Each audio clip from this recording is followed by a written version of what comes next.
nous avons des informations importantes à vous donner concernant les produits qui sont en vente dans ce magasin Carrefour, afin que vous puissiez faire vos courses en toute sécurité. Je parle des produits de l'occupant israélien et, comme vous le savez, ce magasin, en tout cas Carrefour le sait, met en vente des produits qui ne sont même pas étiquetés en conformité avec la législation française. Ces avocats, par exemple, eh bien, il faut carrément avoir une loupe pour savoir d'où ils viennent. Contrairement aux avocats du Mexique, pour lesquels il est indiqué sur l'ardoise, comme l'exige la loi Origine Mexique, en caractère aussi gros que le prix, eh bien pour ces avocats-là, sur l'ardoise, figurez-vous qu'en face d'Origine, il y a marqué « Voir emballage ».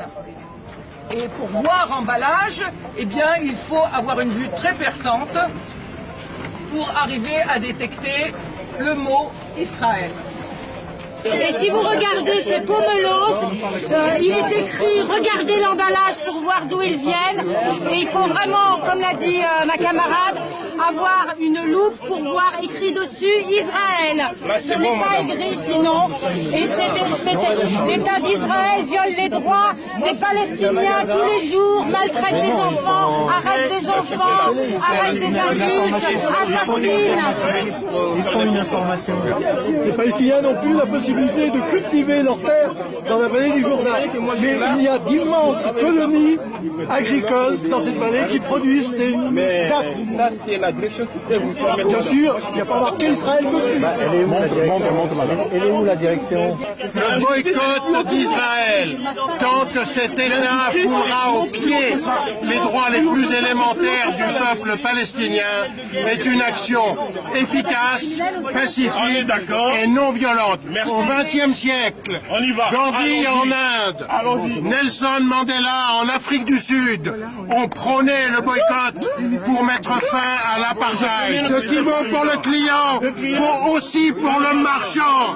Un commerçant responsable, c'est quelqu'un qui ne vend pas, qui ne propose pas les produits de l'horrible apartheid israélien. Il faut arrêter le chantage à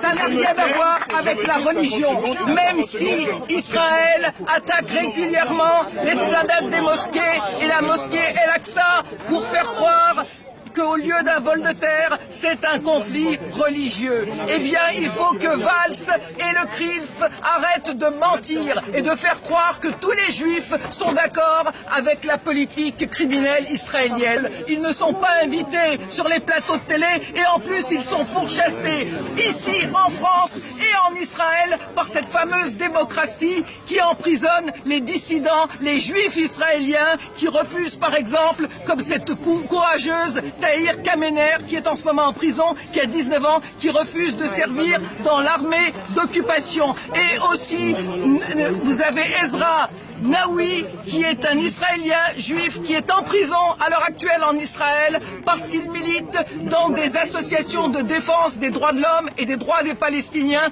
comme B'Tselem et Taïouch. Eh bien, il faut leur rendre hommage, et ainsi qu'à Gideon Lévy, qui est un journaliste israélien qui appelle au boycott de son État, l'État d'Israël, parce qu'il n'a pas trouvé pour le moment, comme nous, de meilleurs moyens de faire le droit et la justice. Alors on dit boycott Israël, État d'Israël, État criminel. Voilà, merci. Boycott Israël, criminel, Carrefour, complice Israël, Carrefour, complice Israël, criminel, Carrefour, complice Israël, criminel.